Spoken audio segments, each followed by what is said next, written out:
balik lagi di Bahas F1. Anjing baca ngomongnya. Sampai lampunya udah nyala. Sampai terang dan kopi sudah mulai setengah. Ini kita lagi di tepat di Urban Coffee by DNA di daerah Bintaro. Kalau ada yang, ini kopi enak. Mana? Tempatnya enak loh. Tempatnya enak. Buat syuting-syuting. Syuting ngobrol-ngobrol santai sore kayak gini. Ya, ketemu teman-teman kencan online. Jangan dibahas. Dekat ya. Oke, jadi kita akan bahas tentang preview F1 Emilia Romagna di sirkuit Imola. Oh, bahas F1 ternyata. Bahas teman kencan online. Masih lanjut lagi. Ya, Oke, karena ini seri kedua F1 tahun ini di Imola yang tahun lalu juga baru akhirnya dipakai lagi, sekarang dipakai lagi. Imola udah lama banget nggak dipakai. Iya. Akhirnya 2004. Iya 2020 kemarin juga karena pandemi kan akhirnya. Nah, kenapa sih Imola kok jadi dimulai di awal aja?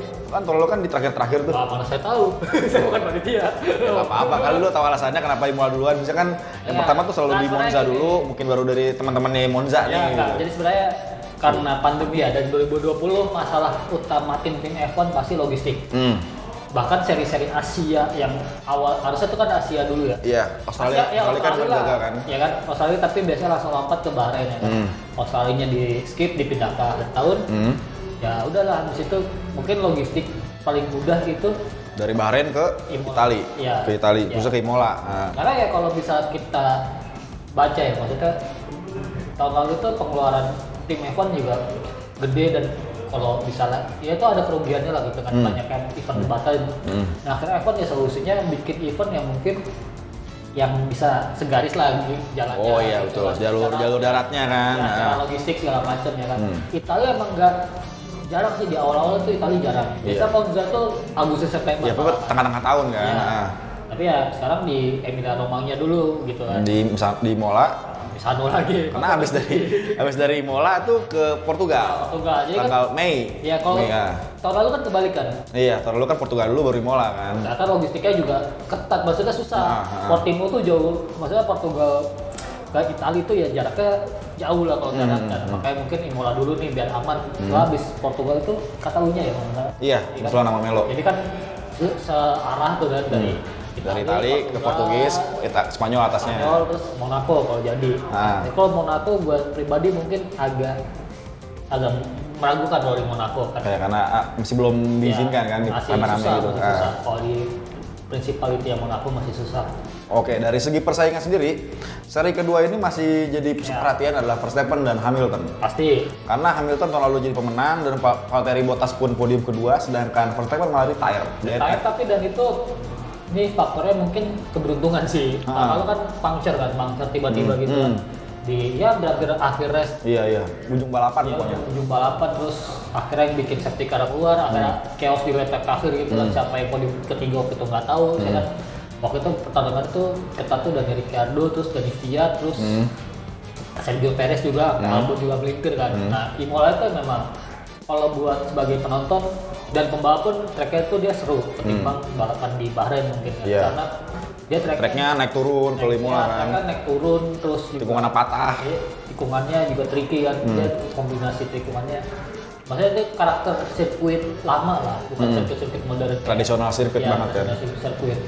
Tapi kemungkinan menangnya mungkin masih Max Verstappen karena emang kalau salah menang tahun lalu juga dia cukup bagus kan di Imola. Ya, tapi emang tahun lalu Mercedes rawat kuat juga kan, dan Red Bull juga nggak sekuat tahun ini gitu. Nah sekarang dengan performa mobil yang RB16B ini lebih kuat, bisa jadi emang trek lurusnya Monza dan variasi tikungannya. Kok Monza mulu ya? Karena kebiasaan Italia itu selalu Monza. Di Imola ini karakter sirkuitnya itu selalu belokannya patah, tanjakan itu makanya Honda lagi cocok banget di sini. Ya sebenarnya ini kan di Imola itu straightnya nggak terlalu panjang ya, emang lebih banyak tikungan dan emang butuh mobil dengan yang downforce-nya bagus. Masalahnya kan downforce-nya si Mercedes ini lagi nggak kurang stabil ya. Lagi kurang stabil terutama di bagian rear end atau belakang itu, pembalap nggak terlalu nyaman buat ngebuka gas lebih cepat gitu kan. Nah makanya apalagi Bottas ini masih struggle banget gitu kan, bahkan sampai qualifying pun dia nggak terlalu bagus ya. Jadi makanya Hamilton tuh biasanya butuh bantuan kan dari Bottas buat tahan pembalap lain gitu. Sementara Bottas sendiri ini lagi belum dapet nih setupnya. Jadi ya kemungkinan bisa Verstappen malah bisa Sergio Perez.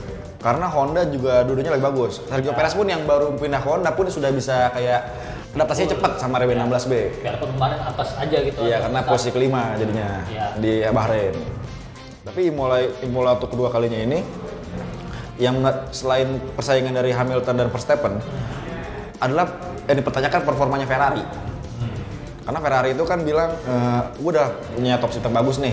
Dari segi top speed gue udah untuk Milo cukup, pengereman gue mulai baik, cuma belum bisa untuk menang. Tapi setidaknya untuk bisa podium ketiga. Tapi menurut gue kalau lihat dari performa di Bahrain, terus ini waktunya kan mepet untuk mengembangkan komponen baru buat upgrade aerodinamika pun kayaknya belum sempet sih untuk tim kayak Ferrari segala macam untuk bisa bersaing di Imola. Menurut gue kalau yang bakal jadi kuda hitam di Imola itu antara dua tim.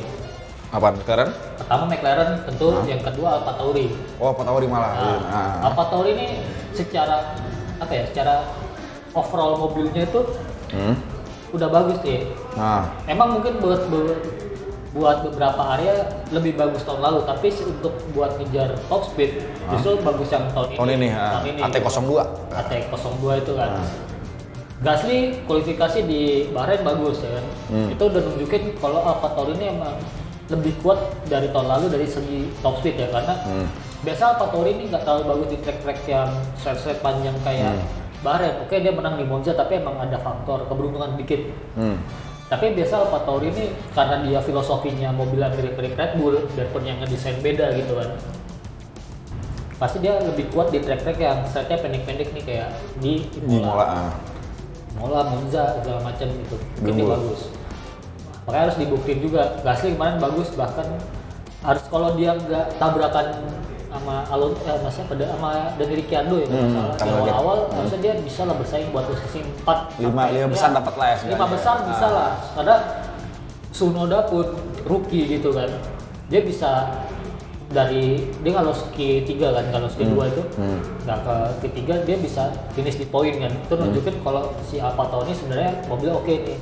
Tinggal bagaimana dia maintain race pace-nya lebih bagus aja. Apalagi buat nimbangin best of the race-nya tahun ini bukan si Aston Martin kan. Kalau tahun lalu kan best of the race-nya si Racing Point kan. Kalau tahun ini mungkin McLaren. Nah, gimana dia caranya buat nimbangin McLaren yang ternyata adaptasi mesin dari Renault ke Mercedes itu bagus gitu transisinya. Nah, AlphaTauri pun semenjak dia full dengan bukan full sebenarnya, ganti dua pembalap muda ini, Pierre Gasly sama Yuki Tsunoda pun mereka kayak punya warna baru sendiri di segala performa dari tes musim kemarin sampai di Bahrain. Iya, dan lagi AlphaTauri ini dia sering ngelakuin tes karena dia basisnya di Italia. Dia ngelakuin tes private-nya itu di Imola. Iya, waktu yang tahun lalu. Iya, tahun ini juga. Ini masih juga ya? Kayak Shakedown bisa, kayak waktu Tsunoda ngetes mobil. Oh iya, itu di Imola juga. Dan itu bukan mobil baru ya, jadi ya adaptasi. Toro Rosso. Iya. Toro Rosso ada tuh. Iya, mobil Toro Rosso coba di rebranding kan. Ya dia tesnya di Imola kan. Seenggaknya dia punya data yang lebih bagus dibanding tim lain gitu di track Imola ini gitu kan. Karena F1 tuh biar perlu kayak cuma shakedown atau lu cuma ngetes, tapi di F1 dengan segala pembatasan tes, lu nggak bisa sembarangan tes itu, pasti lu bakal ngakalin gimana gue bisa dapat improve kan, dapat impact positifnya, improve dengan cara yang dikit lah, seketat-ketatnya gitu, sepinter-pinternya mekanik lah gitu. Pinternya aja. Kalau menurut gue AlphaTauri ini patut diperhatikan lah, maksudnya diperhitungkan di Imola. Justru bukan Ferrari aja yang tuan rumah, kenapa aja? Karena ya Ferrari masih harus lebih membuktikan kalau dia tuh nggak cuma bagus di KTT. Karena di KTT Bahrain bagus, tapi kita lihat bannya pakai kompon soft, paling soft di antara yang lain. Bahkan soft C2 ya? Iya, dia ketika yang main pakai soft, Red Bull medium. Nah itu kan udah nggak masuk, maksudnya timnya berarti Red Bull bisa mediumnya lebih kencang lagi dong. Mercedes bisa lebih kencang lagi dong kayak gitu.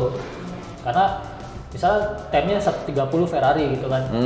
Tapi dia bannya paling soft, sementara Red Bull 130 bannya medium. Nanti hitungannya semakin soft ban itu dia bisa nge-cut waktu 1,5 detik lagi kan. Berarti si Red Bull atau Mercedes-nya 128,5 itu kan jauh di balapan. Jauh banget. Lumayan. Berarti walaupun Ferrari sendiri ngaku kalau mereka punya top speed yang unggul di kayak Imola atau di Bahrain kayak sekarang, tapi mereka masih belum bisa tentu mengejar kayak top speed Mercedes atau Red Bull yang lebih kencang-kencangnya. Lebih ke race pace sih. Jadi lagi degradasi, belum lagi degradasi ban segala macam. Jadi emang Ferrari harus banyak berubah lah, harusnya banyak berbenahnya ya. Kecuali memang ada faktor di mana pembalap yang top 3 ini mungkin trouble. Hamilton, Bottas ya trouble gitu kan. Tapi masih ada pembalap kayak Perez, Lando Norris, dan Ricciardo gitu kan. Jadi buat gue pribadi Ferrari masih harus membuktikan seenggaknya 5 balapan lagi lah.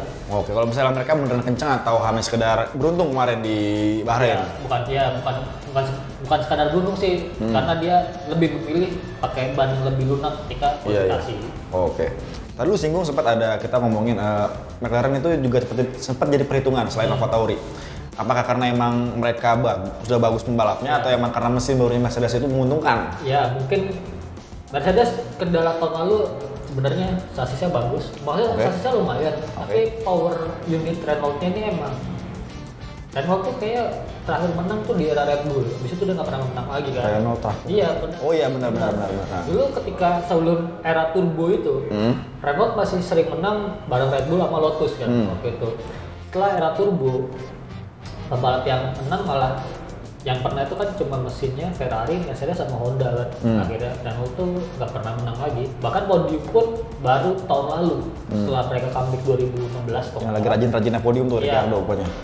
Setelah mereka comeback 2016 itu baru podium lagi ya sama Daniel Ricciardo kan. Emang problem utamanya di Renault terus yang timnya sekarang jadi Alpine itu masih di masalah power unit aja sih. Oke. Walaupun Alpine pun ya mesin tahun lalu pun sama sama Renault kan. Ya, tapi improvementnya kan area di effort tuh bisa improvement mungkin di sasis, entah di aero segala macam kan.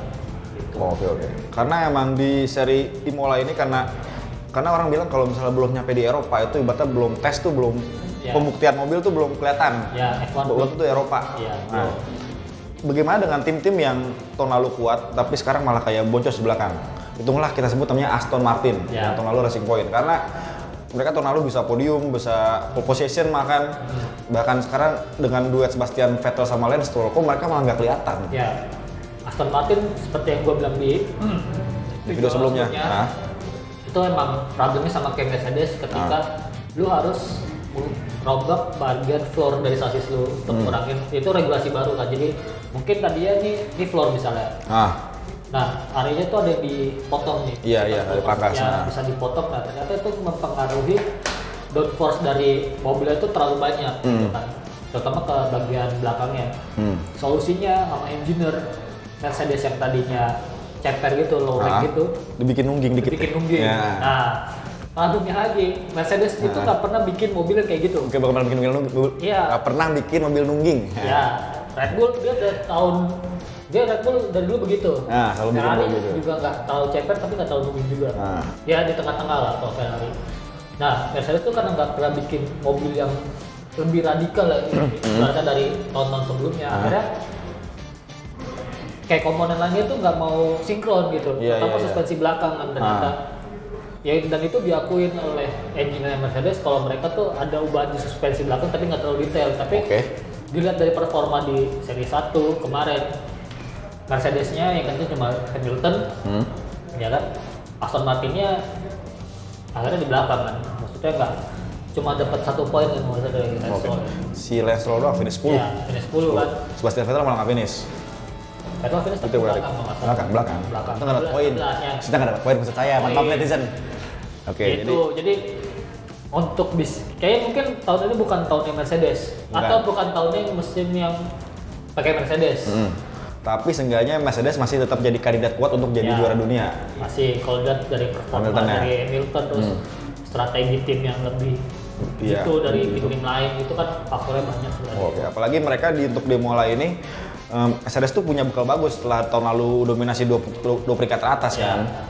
1-2 ya wajar lah kalau tahun lalu kan. Berarti bisa jadi kalau jangan-jangan kalau Verstappen bermasalah, jangan-jangan podiumnya sama tahun lalu.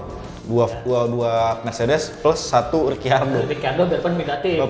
Tapi karena mereka tuh lagi kenceng-kencengnya gitu bagusnya. Kalau misalnya mungkin Ricciardo dibanding Lando Norris, dia harus butuh adaptasi lagi sih buat race pace-nya. Siapa dia? Lando apa? Ricciardo. Ricciardo yang butuh adaptasi. Lando karena dia udah 2 tahun di McLaren kan. Sama-sama ketiga kan, tahun ketiga ini. Dia pasti ya adaptasinya nggak sesulit si Ricciardo lah. Karena dengan kalau pembalap tuh biasanya sasis baru, mesin baru, segala macam, ya adaptasinya bakal lebih panjang lah. Lando Norris pun udah dengan mobil MCL 35 yang sekarang MCL 35M itu udah terbiasa seenggaknya kan. Ya. Oke. Podium. Kita bahas prediksi. Anda mau bahas prediksi? Kita bahas prediksi sekarang. Karena prediksi kita selalu benar, selalu cia. Coba aja. Apakah prediksi pertama ini bisa memberikan hasil yang jitu? Saya deg-degan. Karena saya yakin yang pertama menang adalah Verstappen. Ya, 1 Verstappen.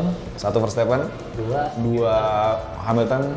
3-nya Lando Norris. 3 kayaknya. Kok saya deg-degan ya? Kok saya deg-degan ya? Nah, kayaknya 3 tetap Bottas sih. 3 Lando Norris. 3 tetap Bottas, tapi di top 5 mungkin ada Alfa Tauri. Oke. Alfa Tauri tetap jadi kuda hitam di top 5. Iya. Kalau di gue ketiga Lando Norris. Apakah ntar ada perdebatan panjang? Perdebatan. Apakah prediksi ini benar atau tidak? Kita tunggu akhir pekan ini balapan di F1 Emilia Romagna di sirkuit Imola, Italia. Oke. Ada pertanyaan? Taruh di kolom komen atau DM IG di Instagram @autores_1d. Jangan lupa follow. Terus untuk YouTube-nya jangan lupa subscribe, like, komen, dan share. Oke, gue dan UJ pamit. Sampai jumpa di video berikutnya. Dadah.